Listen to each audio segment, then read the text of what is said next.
Hello, BookTube. Well, it's very very early on a bleak and barren Sunday.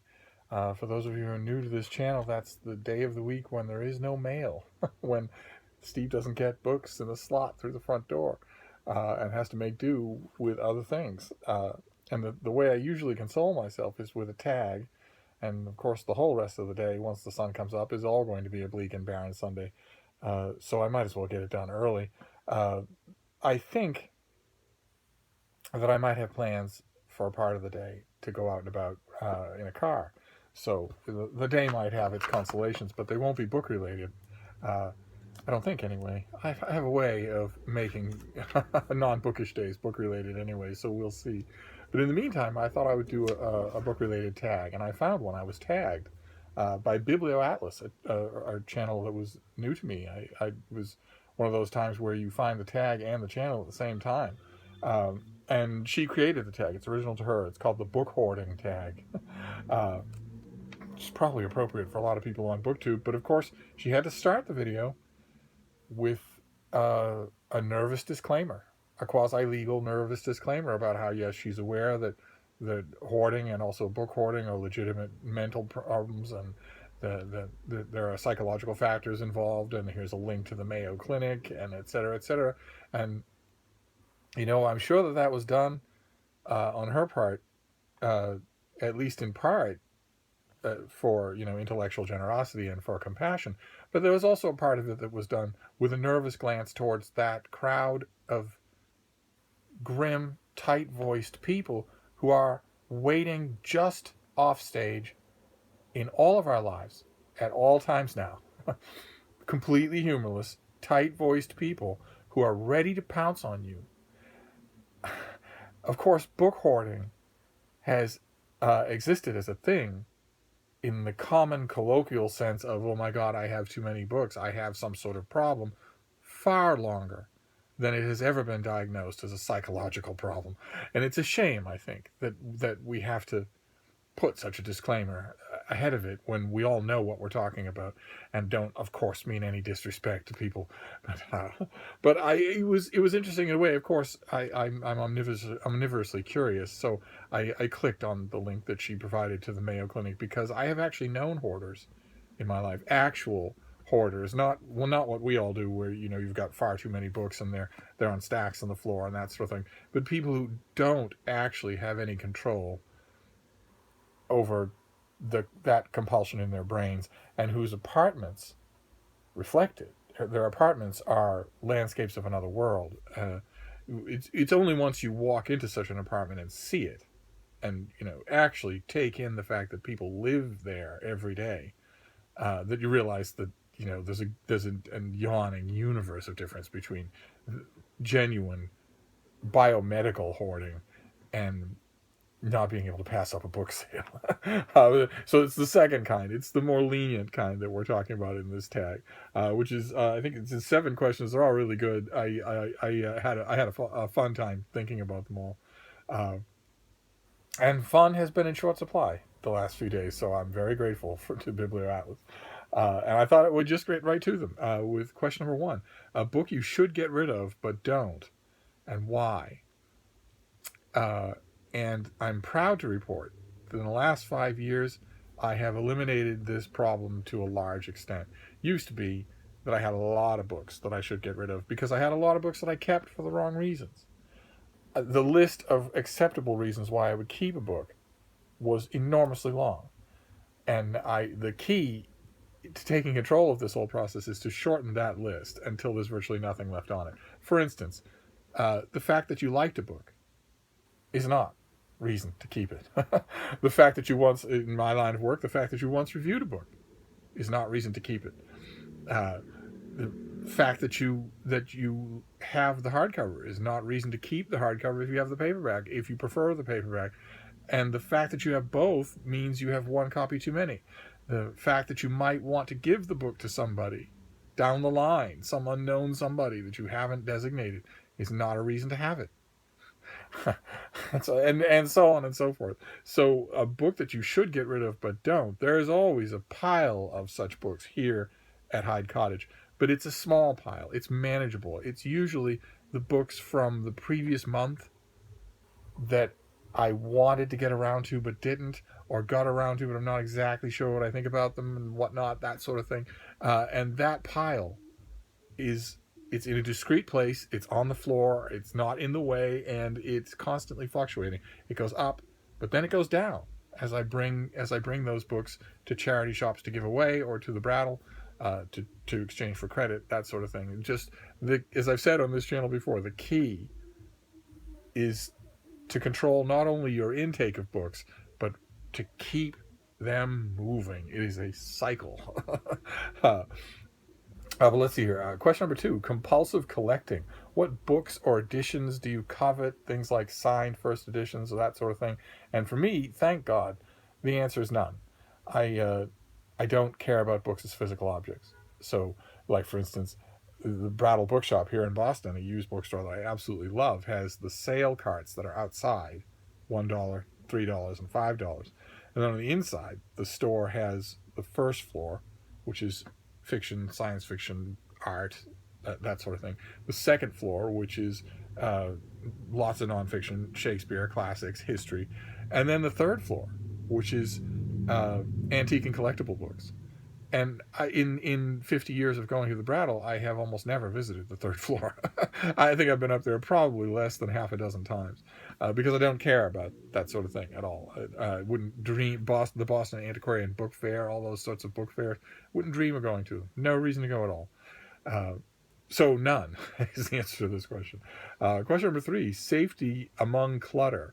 What books make you feel cozy? None. Question number 4, nostalgic memories. What book has a story? How you got it, where you read it, etc. And quite a few of my books do. Quite a few of my books have stories, mostly involved with how I got them. I have quite a few of what might be called presentation copies. Quite a few books that were given to me by their authors, and those too are subject to the thing I mentioned in the first question, the strict rationale. Those two I don't just automatically keep. I need to want the book itself. So I had an old friend once who was an extremely renowned authority on Charles Dickens, on the fiction of Charles Dickens. And for one Christmas, he gave me a big, thick, heavy illustrated hardcover edition of Oliver Twist. And he didn't inscribe it or anything. There was a card inside it, and the card said, thanks for many great conversations. Hope you enjoy this book. And the minute he left town, I took the card out of the book and put the book on the sale pile that I was next bringing to the Brattle, because I don't keep it just because of the sentimentality of somebody who's given it to me. But there is one exception to that rule. There is one major exception. When I was traveling, I spent a lot of time traveling all over the world, and I had a footlocker, a battered old footlocker, and I traveled with 17 mass market paperbacks or little hardcovers. It was always the 17 books. I didn't add to them. I didn't innovate. I never went to bookstores when I was traveling, that sort of thing. And I fitted them perfectly together into a tile work at the bottom of that footlocker. So they formed a second bottom to the footlocker, and they didn't rattle around that way. They could not move. You actually had to sink your finger in and pull them out, pop one out in order to loosen them up and pull them out. And those 17 books went everywhere with me.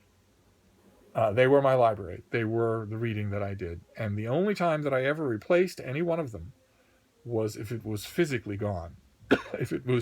If I physically lost that copy, then I would, the next time I was in America or in England, I would physically replace it. The exact same thing.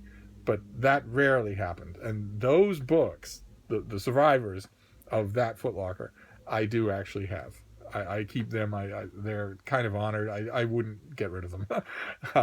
But that's pretty much that, and copies given to me, books that I actually want to keep, that I actually want to reread, that were given to me for some sort of personal or sentimental reason. Those are pretty much the only examples from this question. Let's see here. Question number 5. Don't touch my stuff. What book will you not lend out? I think I've mentioned on this channel before, I don't lend out books.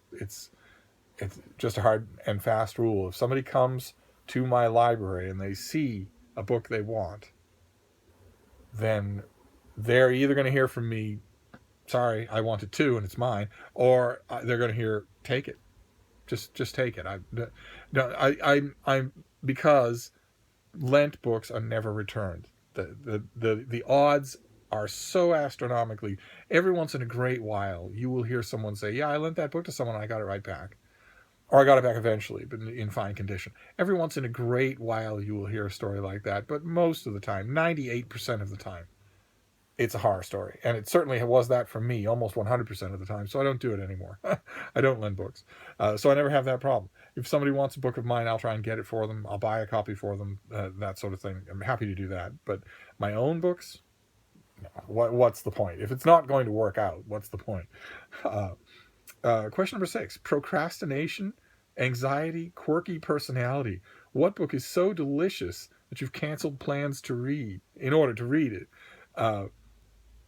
I thought this was kind of funny when I was thinking about it, because I thought back on all the years of my reading life and all the times that I have canceled plans because I just didn't feel, because what was ahead of me, what was proposed, some sort of loud rock concert or a tedious get-together at somebody's apartment with one person I found interesting and 10 people I didn't, something like that, just wasn't as appealing as the evening that I could have by myself with the Carolingian Empire or a new Stuart biography.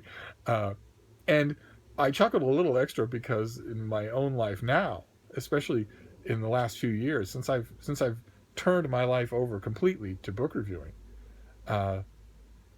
this is all that I do. It's all that I do is cancel plans. I have made my life so that the exception isn't canceling plans to read. The exception is making a plan that isn't reading. Where I say, well, I was going to spend the whole day reading, 20 hours. But instead, I will spend 15 hours reading, and I'm going to give these hours to something else. That's what I do now. So I don't cancel plans to read. Instead, I cancel reading to make plans. And that brings us to the last question. Question number 7.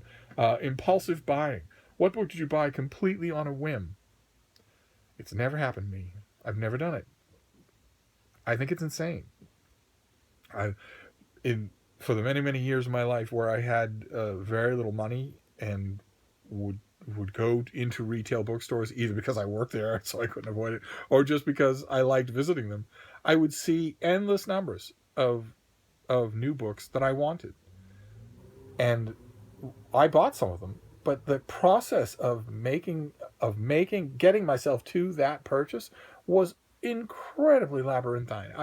I would scan the book, I would skim the book, I would research the book back at home or at the library. I would research the author. I would study the author's past to try to determine whether or not that book might end up remaindered for a lower price, or whether it might end up for used at some used bookstore or whatnot. And I would measure those things very carefully to the last decimal against how much I wanted the book right at that moment. The idea that I have seen on some booktube channels of walking into a bookstore, picking a book up off and say, I don't know anything about this at all, nothing, I don't know anything about it, don't know the plot, don't know anything about the author, can't even really pronounce the title, but I bought it. It's just alien to me, completely alien to me. So I have never bought a book on a whim. I scarcely ever even request books on whims, even when I'm getting it for nothing. So this question is going to have to go to somebody else. And that's it. That is the Book-Hoarding Tag, which is these are fascinating questions. I can't wait to hear the answers if this tag starts to do the rounds. But I can't help but notice a lot of the things that are missing from here, including the self-evident stuff about hoarding. How many books do you have? How much room do they take up? When are they inconvenient? Do you use them as furniture? That sort of thing is just not on here. Maybe that'll be the second part of the Book-Hoarding Tag. But all that's left here is for me to tag people. And I tag a bunch of people. I would like to hear answers like this. This is exactly the kind of nosy stuff that I really like in a book tag. But I tag Paperback Junkie. I tag Caleb, who's not making book videos. I tag Jason, Jason Purcell. He's back in the book reviewing game, the booktube game. I'd love to hear these answers. Although he's recently moved, and he mentioned in a video that a large chunk of his book collection was bed bugged, so maybe he isn't at the point of doing any hoarding yet. I tag Cam at Wolfshot Publishing, who has also largely disappeared. I tag Courtney Pickles. I have a feeling you have stories to tell on these subjects, and I want to hear them. I tag Richardson Reads. I tag Curtis Books and Film, and any of the rest of you who have ever looked at your piles and piles of books and said, I got to do something about this. If you've ever looked at your books and said that, this tag is for you. So consider yourself tagged. And that's it for now. I'm going to sign off and go watch the sunrise. But I'll see you soon. Thank you, BookTube.